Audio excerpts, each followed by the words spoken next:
Bonjour à tous, aujourd'hui Waldorado vous emmène dans la région de Marches. Nous sommes à Bayonville chez Tillement, une entreprise familiale devenue leader de la phytothérapie. On vous dévoile tous les secrets des plantes.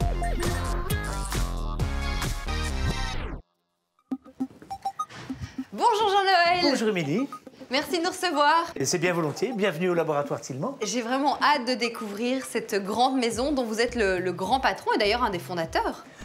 Presque. Puisque quand j'ai repris l'entreprise, elle occupait 5 personnes. Mon père l'avait fondée assez longtemps avant. Et, en quelle année? C'était en 56. Moi, je suis arrivé en 85. Et puis aujourd'hui, on est 180. 180. Waouh. Le papa de Jean-Noël était donc pharmacien à Beaumal et il fabriquait des tisanes artisanales, dont la tisane du vieil ardennais, bien connue à l'époque. Tout était fait à la main. Quand j'étais enfant, au sous-sol de ma maison, il y avait des dames qui emballaient les tisanes ardennaises. Et je me souviens, je les chipais des petits morceaux de réglisse pour les manger. Oui. Et donc ça, c'était mes premiers contacts avec les produits Tillement. Et puis, quand j'ai fait la pharmacie, j'ai choisi de faire la pharmacie, très vite, je me suis dit, je ne serai pas pharmacien d'officine, je vais développer l'entreprise et puis en faire un labo pharmaceutique spécialisé dans la phytothérapie. C'est ce que nous sommes devenus. Et puis, vous avez été entreprise de l'année 2013. Ça, c'est un beau trophée. C'était la plus belle des récompenses. Professionnellement, c'est mon meilleur souvenir. D'une part, c'était une surprise, je ne m'y attendais pas. Non. Vraiment pas, vraiment pas. Et puis, d'autre part, effectivement, c'est une magnifique récompense parce que ça veut dire qu'on est pro. Et ça, je n'en avais pas vraiment conscience. Jean-Noël, je vous propose maintenant de partir à la rencontre de personnes phares de votre entreprise. Vous allez nous faire aussi découvrir les coulisses. On va commencer par quoi? On va commencer par les tisanes. Avec les tisanes? C'est le début historique de l'entreprise. D'accord. Nous allons maintenant entrer dans la zone de production des tisanes. Il faut donc revêtir une tenue spéciale. Bon, là, c'est bon? On peut y aller? Allons-y, on peut y aller, on est équipés. Je peux garder mes bijoux, ça c'est bon? Oui, oui, oui. Allez.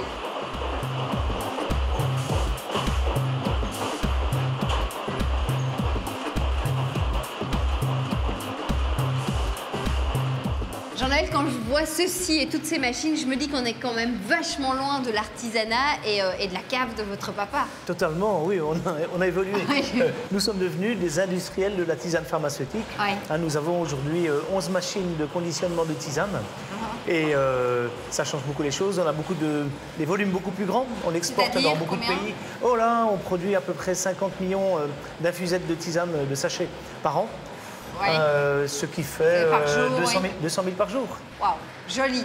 Et quand vous parlez de l'étranger, vous touchez quel pays? Au total, on a presque une quarantaine de pays clients dans le monde.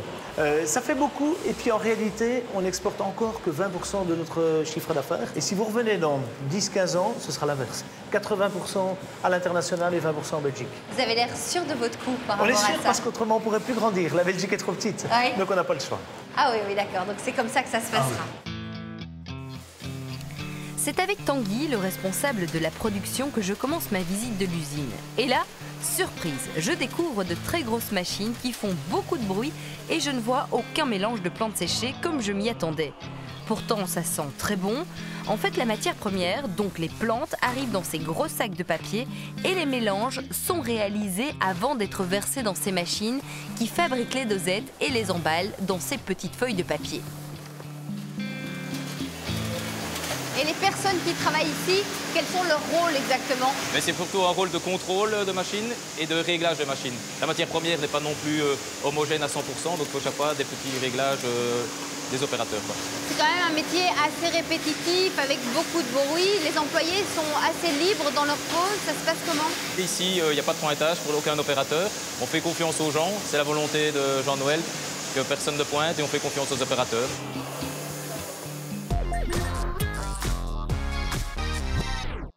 Je m'apprête maintenant à rentrer avec Tanguy dans la zone de production des médicaments. Donc tout le monde ne peut pas rentrer ici? Non, uniquement les personnes formées peuvent rentrer. Moi, je suis pas formée. Oui, mais vous êtes accompagné de moi, donc vous pouvez rentrer. Allez, parfait.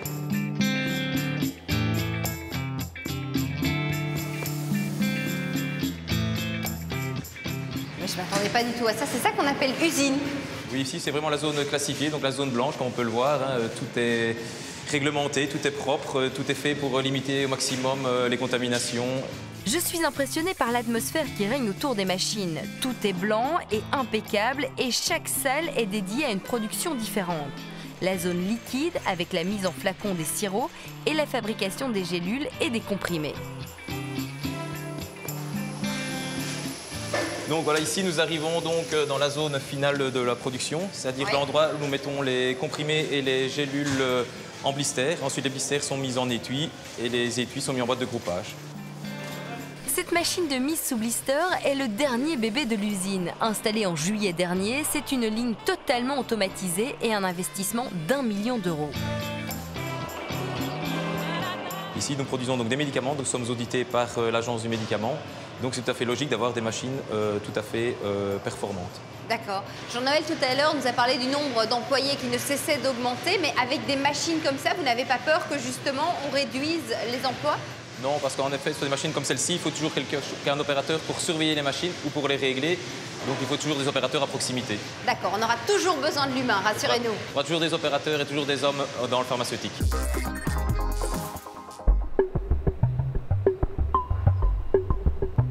Je continue ma visite de l'entreprise Tillemans avec Nicolas du département recherche et développement. C'est là que toutes les plantes qui arrivent sont systématiquement contrôlées.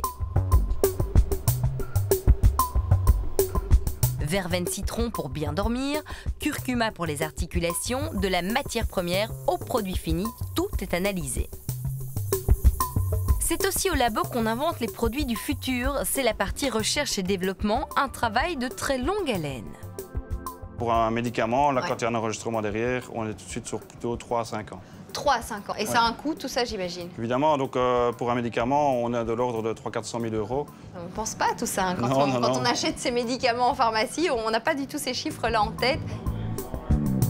C'est justement dans le magasin de stockage que je retrouve Jean-Noël. C'est là que sont entreposées les réserves de plantes et je peux vous dire que ça sent terriblement bon. Et toutes ces plantes, elles viennent d'où? Quelles sont leurs origines? La plupart des plantes que nous utilisons sont issues de la tradition occidentale, ce qui veut dire que ce sont des plantes qui poussent près de chez nous, qui poussent en Belgique, pour la plupart. Mais aucune n'est récoltée en Belgique parce qu'on utilise de trop grandes quantités. Donc on dépeuplerait la Belgique de ses espaces naturels. Ah, ça, il faut pas. Hein. Et ce serait pas bien. Non. Et en pratique, les plantes qu'on emploie proviennent plutôt de pays d'Europe centrale où la flore est la même parce que le climat est très proche de chez nous. On parle de l'avenir, de votre futur. Alors, je ne suis pas certaine d'avoir bien compris, mais vous avez des plans jusqu'en 2049. C'est possible, ça? Alors, il est exact que j'ai exposé à mes collaborateurs un plan à long terme, un futur stratégique avec nos priorités, toujours ici. Toujours ici. Toujours ici à Bayonville. C'est possible, c'est possible. Nous avons prévu du terrain pour ça. Alors, en 2049, on devrait être 1600 personnes. Le chiffre d'affaires, il tournera autour du milliard d'euros, peut-être. Wow. C'est du possible. Avec toute cette croissance, j'imagine que vous engagez pas mal.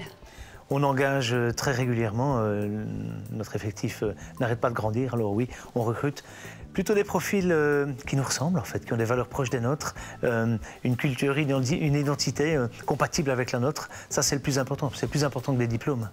Alors c'est super étonnant parce que vous dites de vous que vous êtes un mauvais manager, alors quand je vois la réussite qu'il y a ici, j'ai un peu du mal à comprendre. Je pense vraiment être un mauvais manager, c'est-à-dire que je ne manage pas, je ne gère pas les personnes, en somme je ne contrôle pas.